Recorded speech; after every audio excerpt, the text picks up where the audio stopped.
परेशानी हो रही है। ऐसे लोग हैं जो खुलकर सरकार को अपोज करते हैं, वो कह रहे हैं हमारे बेटे ही हैं जो फैन है मोदी जी के, क्या करें, वो अलग किस्सा है।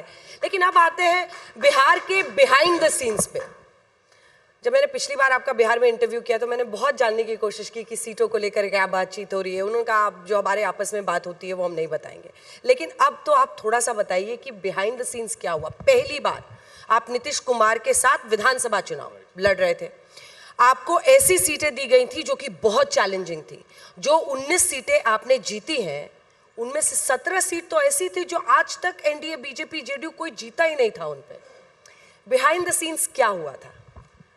बिहाइंड द सीन्स नेगोशिएशंस होते हैं तो उसमें कई तरीके के एतराज़ भी आते हैं। सबसे पहले संख्या को लेकर ज़रूर था, द नंबर ऑफ सीट्स जो मुझे ऑफ़र की जा रही थी उसको लेकर ज़रूर चर्चाएं हो रही थी। I just wanted a logical formula behind the number of seats that you are offering me, और मैंने उस वक्त बहुत स्पष्ट तरीके से उनके सामने रखा था। 20-22 सीटों की चर्चा हो रही थी। So I told them very clearly, I said कि देखिए 100 सीटों से कम, पहली बात तो मैं ही नहीं मानता कि मेरे प्रधानमंत्री की पार्टी 100 सीटों से कम पे चुनाव लड़े, क्योंकि हम लोग चुनाव विद इन द अलायंस नहीं लड़ रहे हैं कि मुझे 29 मिल गई, इनको 6 मिल गई, उनको 101 मिल गई, उनको 101 मिल गई।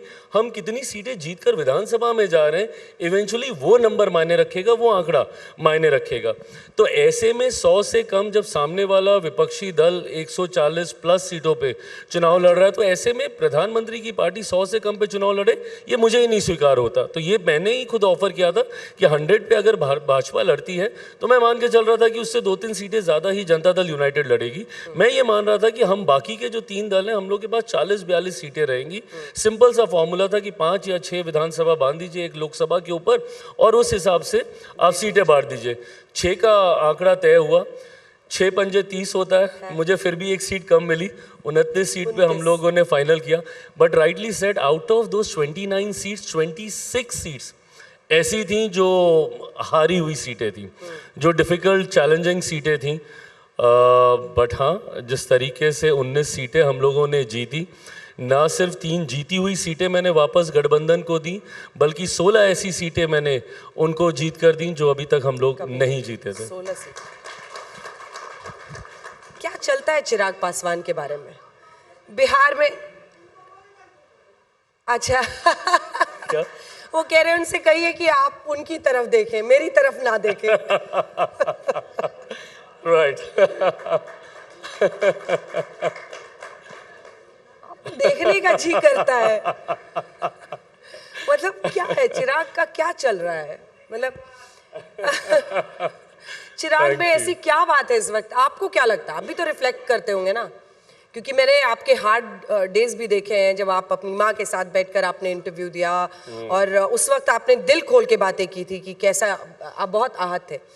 क्या चल रहा है? मतलब कि चिराग हिट हो रहे हैं, चिराग जहाँ लड़ रहे हैं हाथ रख रहे हैं, सोना हो जा रहा है। मुझे लगता है ईमानदार सोच के साथ जब आप आगे बढ़ते हैं, and I think that's how you make a connect, you make an honest connect. मैं जात पात धर्म मज़हब की बात नहीं करता, मैं सही में विकास की बात करता नहीं, उसको धरातल पर उतारना चाहता हूँ। 21वीं सदी का पढ़ा लिखा युवा हूँ, जात पात धर्म मज़हब से हटकर अपने राज्य को विकसित राज्य बनाना चाहता हूँ। मेरे राज्य में मैं पिछड़ों की, दलितों की, हिंदुओं की, मुसलमानों की, अगड़ों की, इनकी बात नहीं करता। मैं 14 करोड़ बिहारियों की बात करता हूँ, बिहार फर्स्ट, बिहारी फर्स्ट की बात करता हूँ। And also I have a road map, एक विकसित बिहार बनाने को लेकर। मेरे पास बिहार की शायद ही कोई ऐसी समस्या होगी जिसका समाधान नहीं है। आप मुझे कोई भी पलायन कैसे रुकेगा, उसका कैसे रुकेगा? जब तक बिहार में आप इंडस्ट्रियलाइजेशन नहीं कीजिएगा, वहाँ पे इंफ्रास्ट्रक्चर डेवलपमेंट जब तक नहीं होगा। और मैं ये मानता हूँ कि अगले 5 साल आप देखिएगा बिहार में जिस तरीके से उद्योग आएंगे, मैं अगले 5 साल का तो वादा नहीं करता, बट अगले 10 साल में मैं इतना मैं कहता हूँ कि हम लोग ना सिर्फ पलायन को रोकेंगे बल्कि रिवर्स माइग्रेशन भी हम लोग शुरू करेंगे। जो लोग पलायन करके दूसरे राज्य या दूसरे देश गए हैं, उनको भी बिहार वापस लेकर आएंगे। कौन सी जादू की छड़ी चलेगी?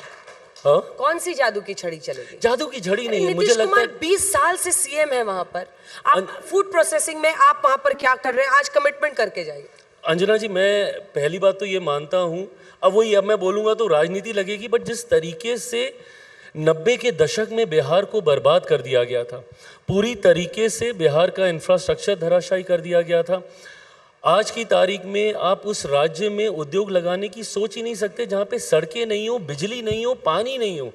बेसिक ज़रूरतें हैं किसी भी इंडस्ट्री के लगने के लिए। कनेक्टिविटी नहीं होगी, आपके लॉजिस्टिक्स ही नहीं बैठेंगे। अगर वहाँ पे बिजली नहीं होगी, पानी नहीं होगा, तो वो उद्योग चलेगा कैसे? ये चीज़ें बिहार में थी ही नहीं। मैं मानता हूँ 2 दशक लगे, पर उससे पिछले जो 1.5 दशक थे उन्होंने बिहार को इतनी खाई में धकेल दिया था कि उस खाई को भरते भरते ये 2 दशक लगे हैं। सवाल मैंने भी उठाए थे, ऐसा नहीं कि मैंने सवाल नहीं उठाए थे। मैं ये मानता था कि चीज़ों को और बेहतर किया जा सकता है। 2020 का चुनाव मैंने अकेले इसी मुद्दे पर मैंने लड़ा था, क्योंकि ऐतराज़ मुझे भी थे। पर आज जब मैं व्यवस्था का हिस्सा हूँ, मैं मानता हूँ कि ये जो समय लगा, ये लगना ज़रूरी था। बट आज जबकि वो ज़मीन को हम लोग समतल कर चुके हैं, अब मैं मानता हूँ कि अब इसके ऊपर इमारत को खड़ा करना मुश्किल नहीं होगा। सर ठीक है, अब चेहरा दिख रहा है? मैं कोशिश कर रहा हूँ, इधर ही पूरी कोशिश कर रहे हैं। आप ही का जी है जो भर नहीं रहा है। उधर भी ठीक है। इसका भी एडवांटेज मिलता है क्या इनको, गुड लुकिंग पॉलिटिशियन होने का? हाँ, है ना? सारे उधर वाले बहुत खुश हो रहे हैं, ये इनको बेस्ट व्यू मिल रहा है आपका। बट कह रहे रिवॉल्विंग चेयर पे बिठाओ ताकि देखते रहे आपको। अब मैं लाल हो रहा हूँ।